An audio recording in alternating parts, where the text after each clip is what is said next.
A woman in a plain gray coat walked out of a small coffee shop on a quiet corner downtown. A patrol officer stopped her before she reached the crosswalk. Within moments, she was in handcuffs in the middle of the street, treated like a suspect in a financial crimes case. She did not resist. She did not raise her voice. She did not tell anyone who she really was. The officer smiled to himself, certain he had caught his target, and walked her toward his cruiser without asking a single question that mattered.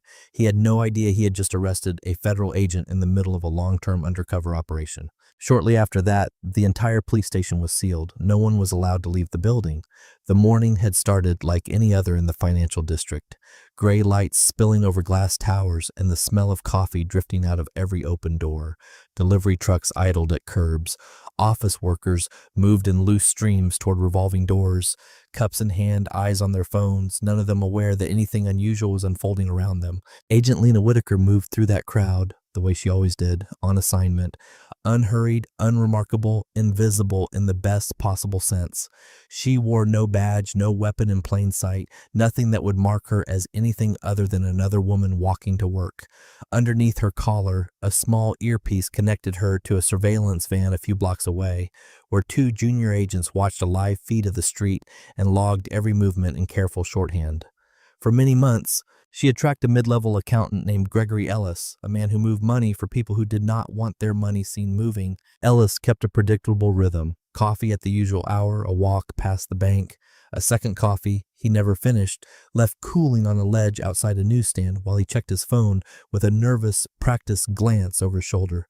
Lena had learned his patterns the way she learned every subject's patterns, patiently, without assumptions, letting the evidence build itself instead of forcing a theory onto it. She had watched him meet with several different couriers over the past months, each handoff smaller and more careless than the last, evidence of a man growing either confident or desperate.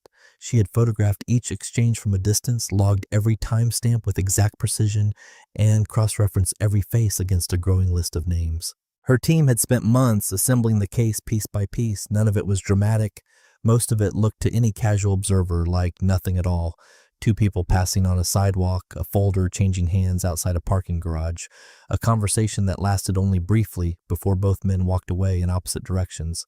That was precisely the point of the work, and precisely why it required someone with the patience to notice details that most people would never think to look for in the first place. That morning, she stayed a careful distance behind him, matching his pace, her eyes tracking his reflection in shop windows rather than the man himself. A habit built from years of training that made her presence almost impossible to notice, even to someone actively looking. She had done this 1,000 times. She trusted the process. She did not expect the process to be interrupted by someone who had never seen her file, her badge, or her name. Someone operating entirely on instinct in a city that did not usually reward instinct over verification. Officer Derek Harlan had been on patrol for several years, and in that time he had built a reputation for trusting his gut over his radio, a reputation his supervisors had quietly encouraged more often than they should have. He had made good calls before, calls that closed cases and earned him a certain respect among the newer officers who watched him work. That morning, dispatch passed along a vague description, phoned in by a nervous shop owner a couple of blocks from the bank. A tip relayed secondhand through channels no one bothered to question. A woman, black, gray coat, following a man closely enough to make someone uncomfortable. It was thin. It was the kind of tip that usually dissolved into nothing once an officer actually looked at the situation with any patience at all. Harlan did not wait for it to dissolve. He scanned the sidewalk from his cruiser window, saw a woman in a gray coat walking with quiet purpose behind a man in a suit, and decided the case was already solved before he had even opened his car door. He crossed the street without calling it in first, moving fast, already rehearsing in his mind how the arrest would look in his report. Lena noticed him immediately, the way she noticed everything, cataloging his gait, his hand near his belt, the tension in his shoulders that suggested a man who had already made up his mind before a single word had passed between them. She kept her expression calm. She had been trained for exactly this kind of moment, the unpredictable variable that undercover work always eventually produces, the outside actor who has no context and no patience for context. Harlan stepped into her path and asked for identification in a tone that was not really a question, more a demand dressed up as courtesy. Lena answered carefully, keeping her voice low and even, telling him she was working and needed to keep moving, hoping the simple truth would be enough to end the encounter before it escalated any further. To Harlan, that answer sounded like resistance, evasive in a way that confirmed everything he had already decided about her the moment he crossed the street. He had already built the picture in his head, and nothing she said was going to change it now, no matter how calmly she said it. He asked again more firmly, his hand drifting closer to his belt, and when she asked to simply explain herself, he read hesitation into her calm and defiance into her patience. He told her to turn around. She did not argue. She turned, laced her fingers behind her back without being asked twice, and let the cuffs close around her wrists in full view of a sidewalk that was quickly filling with people holding up their phones. Not one witness said a word in her defense, because not one of them knew what they were looking at either, and a woman in handcuffs on a financial district sidewalk did not read as anything unusual to strangers rushing to work. Someone filmed a few seconds of the arrest and kept walking, already thinking about something else entirely. Harlan radioed in an arrest, proud of catching what he assumed was his suspect before she could disappear into the crowd, his voice steady with the particular satisfaction of a man who believes he has just done his job well. Before placing her in the cruiser, he took her phone from her coat pocket and dropped it into an evidence bag without a second thought, unaware that the device in his hand was an encrypted federal communication tool and that somewhere a few blocks away, two agents were watching their case unravel in real time on a screen that had just gone completely dark. The drive to the station took some time, though it felt considerably longer to everyone inside the car except Lena, who sat perfectly still in the back seat, watching the city pass by the window as though none of this concerned her at all. Harlan filled the silence with questions he expected her to answer out of fear, asking who she worked with, what she was doing near the bank, why she would not simply explain herself if she had nothing to hide. Lena gave him almost nothing, calm and economical with her words, telling him only that she understood her rights and intended to use them, her tone never once rising to meet his. Harlan took her silence as confirmation of guilt, the same way he had taken her calm as confirmation minutes earlier, building an entire narrative out of nothing but his own certainty and the momentum of a morning that had already gone too far to easily reverse. At the station, the booking process moved the way it always did, routine and mechanical.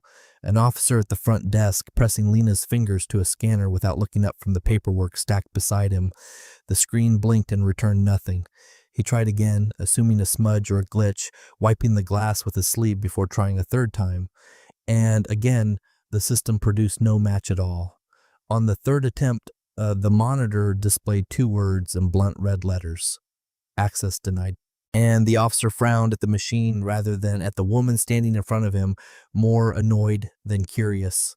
Harlan laughed under his breath and said she was probably running on a fake identity, pleased with himself, already writing the story in his mind the way he would tell it later to the other officers on his shift.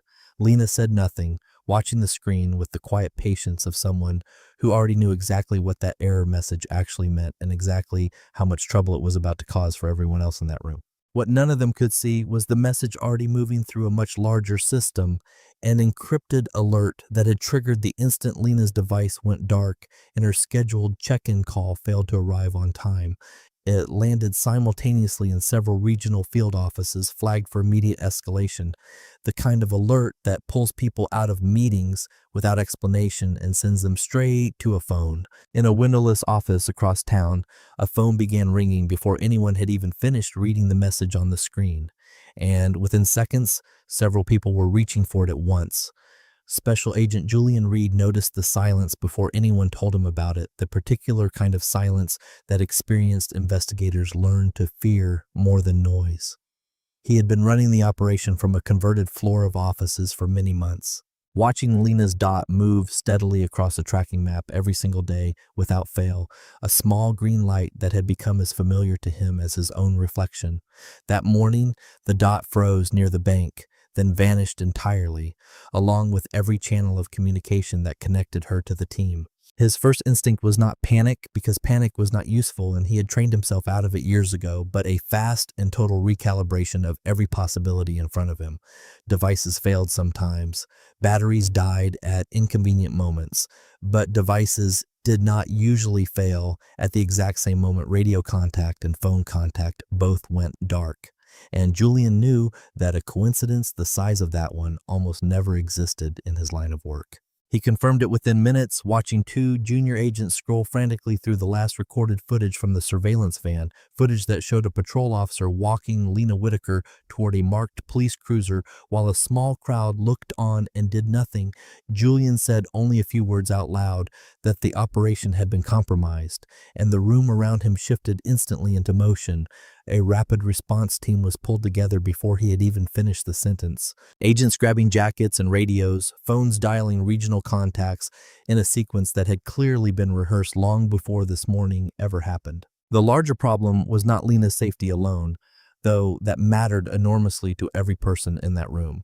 The larger problem was that Gregory Ellis, the man she had spent many months quietly building a case against, was now free to notice that his shadow had disappeared from the sidewalk in the middle of an arrest and free to disappear himself soon after. Many months of patient surveillance, financial tracing, and careful relationship building with confidential sources could collapse in the span of a single misread encounter on a public street, undone by a decision that had taken Harlan only moments to make. Julian stared at the frozen dot on the map and gave the only order that made sense in that moment, telling his team to seal every exit point connected to the operation before word could spread any further through the network they had spent so long trying to map.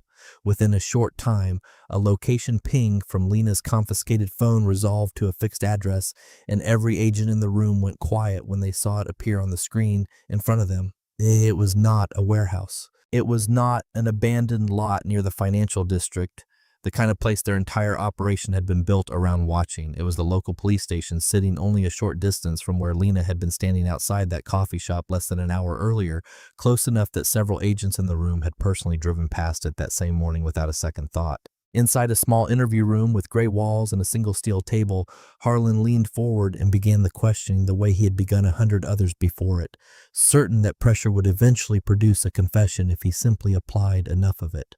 He asked about Ellis by name, watching for a flicker of recognition in her eyes, and got nothing but calm silence in return, an absence of reaction that unsettled him more than he wanted to admit. He asked about the earpiece a booking officer had found tucked beneath her collar, turning it over in his fingers as though it might explain itself, and Lena answered with the same measured patience she had used on the sidewalk, saying only that she would prefer to speak with someone from the federal office. Harlan actually laughed at that, leaning back in his chair, telling her she had clearly watched too many movies, glancing toward the observation window as though expecting someone else to share the joke.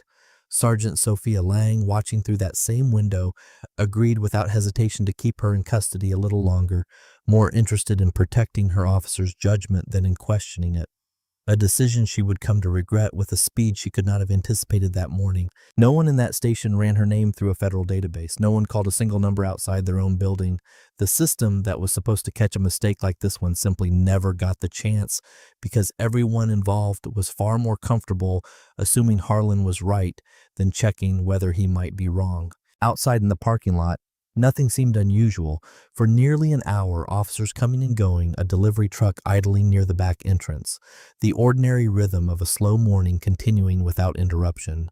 Then, without warning, that rhythm broke completely as a line of black federal vehicles turned into the lot in tight formation and rolled to a stop across every visible exit, engines cutting off almost in unison, doors opened together. Agents in dark jackets stepped out with the kind of coordinated calm that made it immediately clear this was not a routine visit, and every officer watching from the windows understood that fact within seconds. Windows throughout the station filled with faces as officers who had been going about their morning suddenly stopped to watch a small army assemble outside their own building. Radios crackling with confused questions no one could yet answer. More than 20 federal agents took position around the perimeter within a short time, some at the entrances, others simply standing. A visible wall of authority that made it clear no one would be leaving without a very good explanation for what had happened that morning.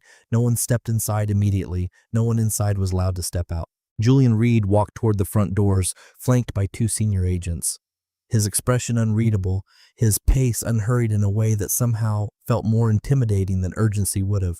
He stopped at the front desk and said only one sentence, asking the station to immediately release Agent Whitaker, his voice carrying the particular weight of a man who did not expect to say it twice. Captain Clara Jensen came out from the back looking confused rather than alarmed, still convinced this was some kind of misunderstanding, that a few calm words would resolve between professionals.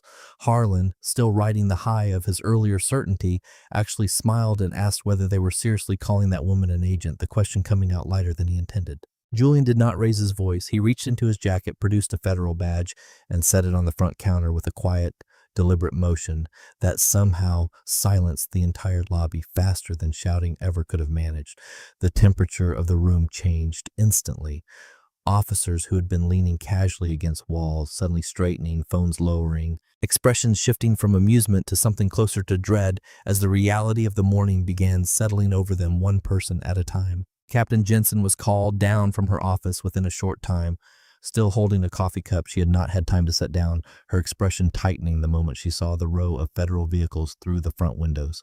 She had run the station for many years without a single incident that made the news for the wrong reasons, building a career on quiet competence rather than headlines. And she understood immediately that this morning was going to be different from every morning that had come before it.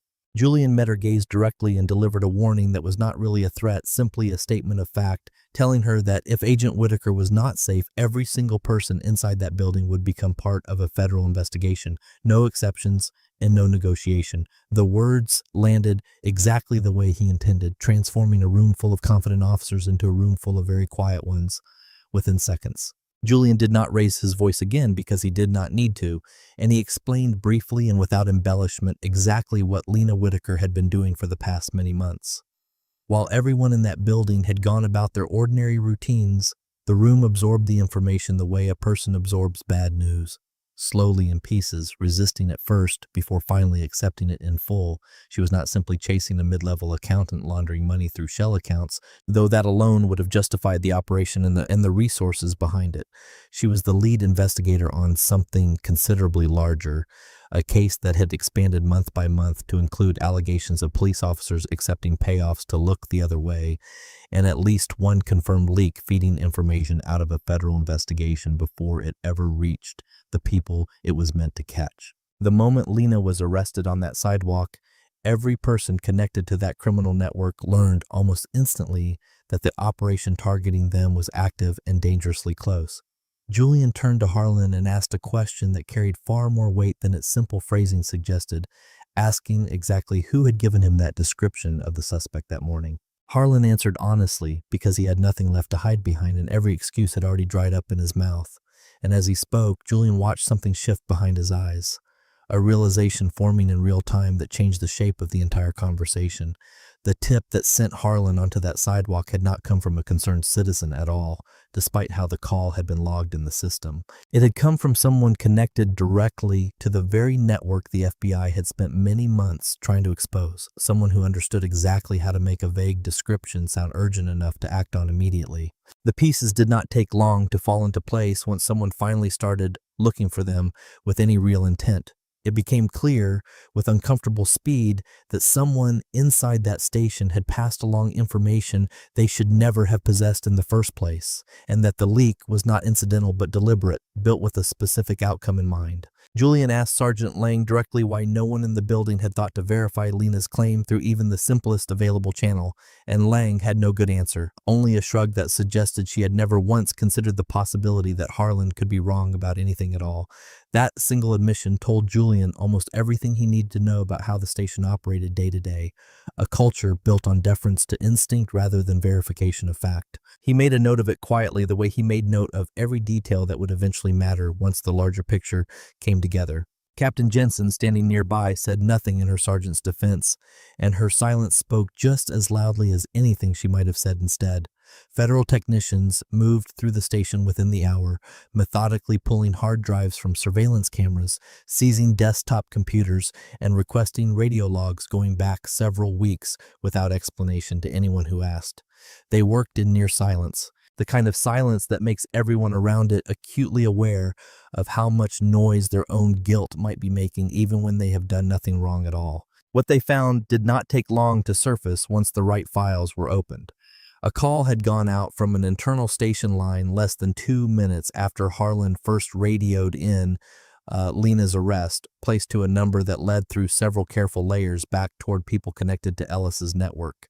One young officer near the booking desk began sweating visibly the moment federal technicians asked to review the call logs from his shift, unable to meet anyone's eyes, unable to explain why his hands would not stay still no matter how he tried to steady them.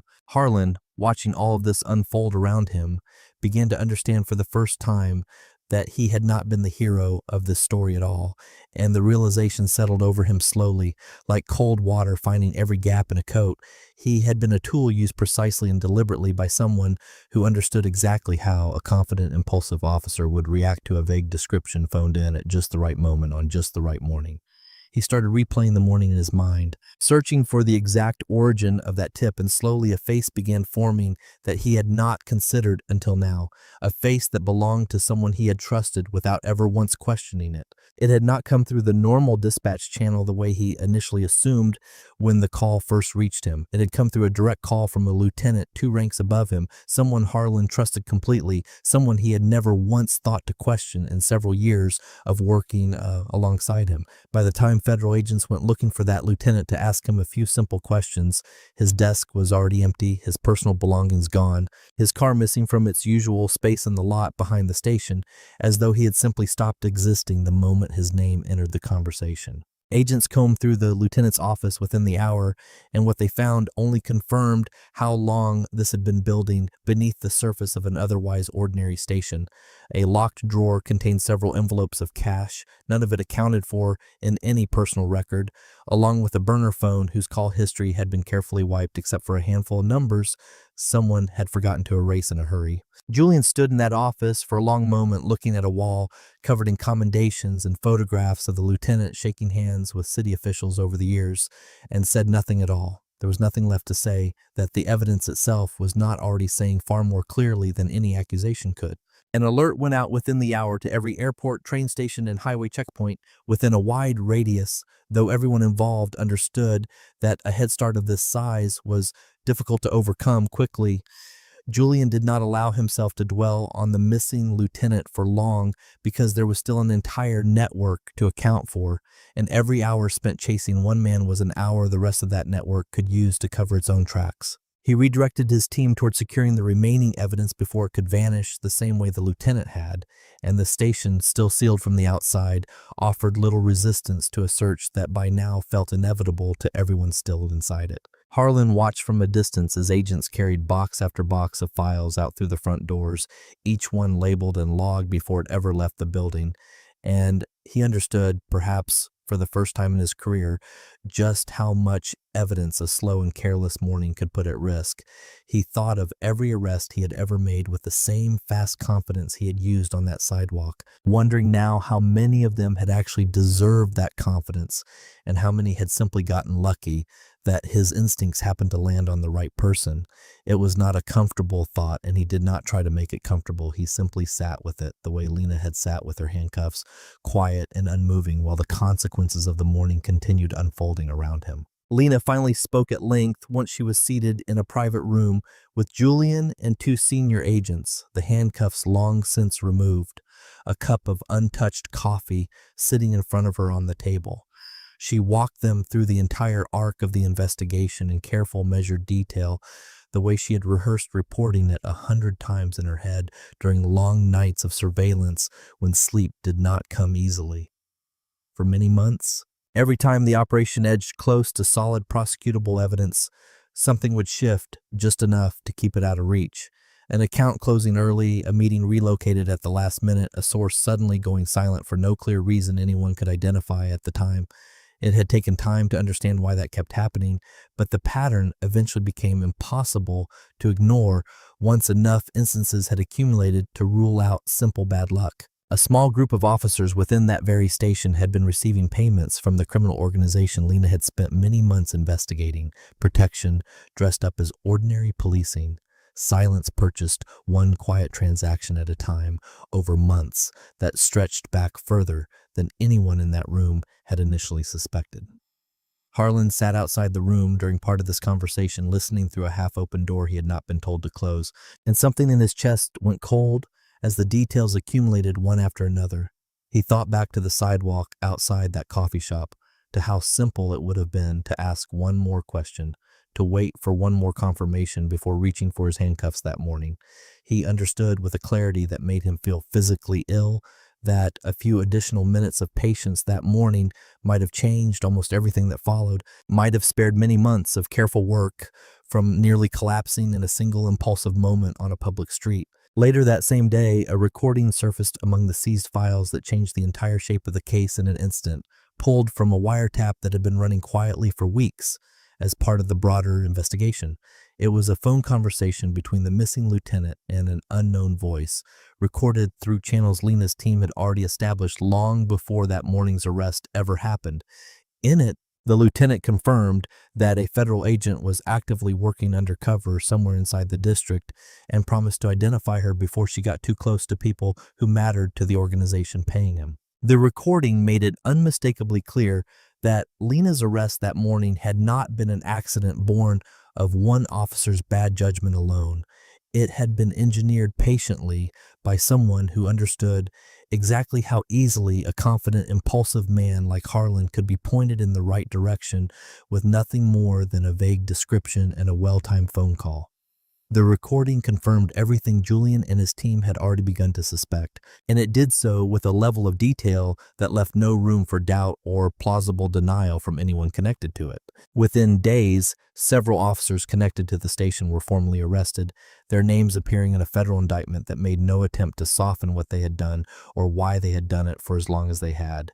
Captain Jensen cooperated fully with investigators from the very first afternoon, turning over records, schedules, and personnel files without waiting to be asked twice, understanding that resistance would only make her own position look worse than it already was. Harlan was suspended within the week, though notably not for the arrest itself, which technically fell within the boundaries of his job, even if his instincts had failed him completely that morning.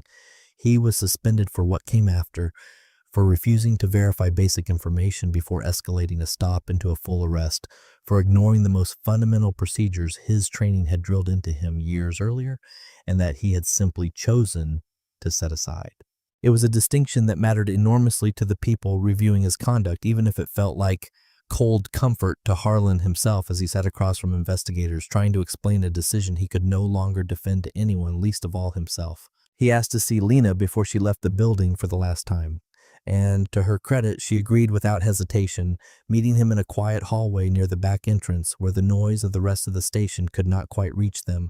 He apologized plainly, without excuses, without trying to soften what he had done or shift the blame onto the tip he had received that morning from a man he had trusted.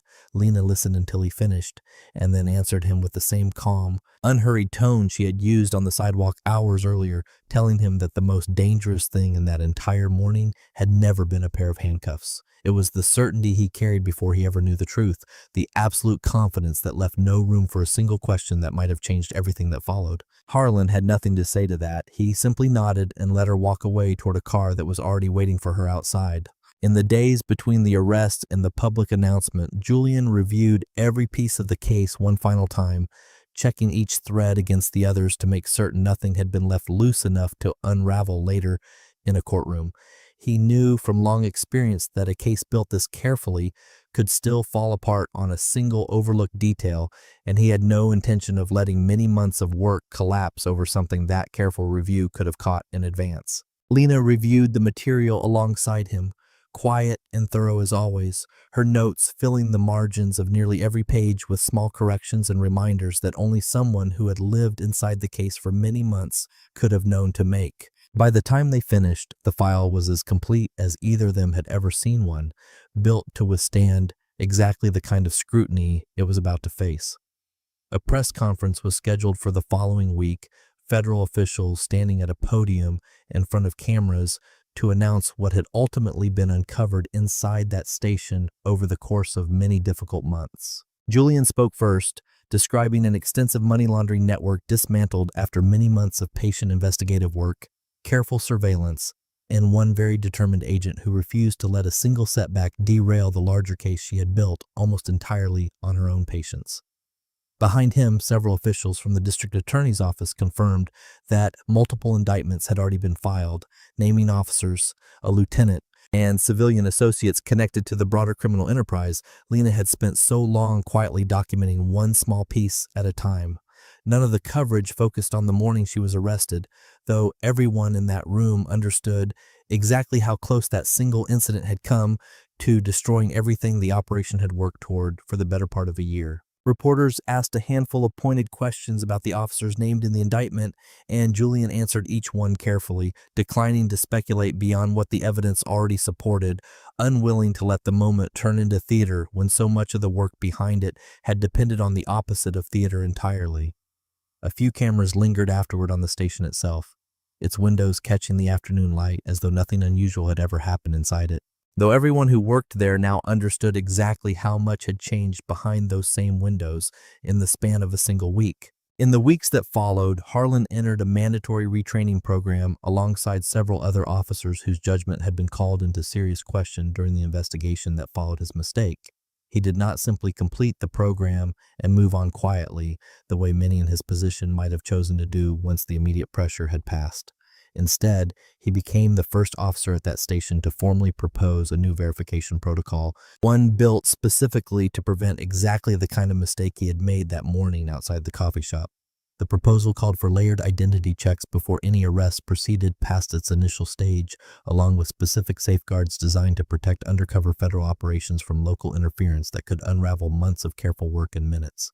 It also addressed directly and without euphemism the kind of unconscious bias that had shaped his snap judgment on that sidewalk in the first place, naming the problem instead of quietly working around it.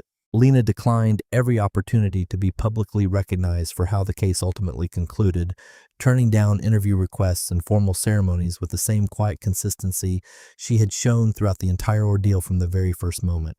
She had no interest in being framed as a victim of a system that failed her, and even less interest in being framed as some kind of triumphant hero standing over the wreckage of someone else's mistake. Within weeks, she had already moved on to a new assignment in a different city, back to the same patient, methodical work that had defined her entire career long before that morning outside the coffee shop ever happened to interrupt it. She did not carry the story with her the way others might have expected her to carry it. She simply carried the work forward because the work had always been the point of everything she did, long before anyone outside her small circle knew her name at all. Later, a younger agent on her new assignment asked her directly whether she still felt anger toward the officer who had arrested her that morning, expecting perhaps a complicated answer or at least some flicker of lingering resentment behind her eyes after everything that had happened. Lena only smiled, the same calm, unhurried smile she had worn through handcuffs, interrogation rooms, and a station full of people who had assumed the very worst about her before they knew a single true thing about who she was or what she had spent many months building. She told the younger agent simply and without any performance behind the words that she had never done this job in order to defeat another person, no matter how badly that person had wronged her. She did it so that the truth, eventually, no matter how long it took to surface, would be the thing that ultimately won out over every assumption made against it. Captain Jensen kept her position, though only after a lengthy review that examined every decision she had made in the hours following Lena's arrest, and the department that emerged from that review looked noticeably different from the one that had existed before that morning. New procedures were adopted across several stations in the region, not because a memo demanded it, but because officers who had watched the consequences unfold firsthand no longer needed convincing. Sergeant Lang retired quietly within the year, choosing to step away rather than continue serving under scrutiny she had never expected to face after decades of otherwise unremarkable service. No one in the building spoke of her often after that, and when they did, it was mostly in the context of a lesson rather than a person. Ellis himself was located before long, found not fleeing the country as some had expected, but sitting quietly in an apartment 2 states away, apparently under the mistaken belief that the operation against him had collapsed entirely the day Lena was arrested. He was wrong, and the evidence Lena's team had already gathered before that morning proved more than sufficient to secure a conviction once the case finally reached trial. Several of his associates followed in the months after, each arrest chipping away at a network that had operated for years under the quiet protection of officers who had been paid to look away From exactly the kind of activity Lena had spent many months documenting in careful, patient detail. A badge can grant a person real power, the kind that changes lives with a single decision made in a matter of seconds on an ordinary morning that looks like every other morning until it does not. But it takes something else entirely, something quieter and far harder to teach, to make sure that power is ever used the way it was actually meant to be used. And Lena Whitaker understood that difference better than almost anyone who had ever worn a badge before.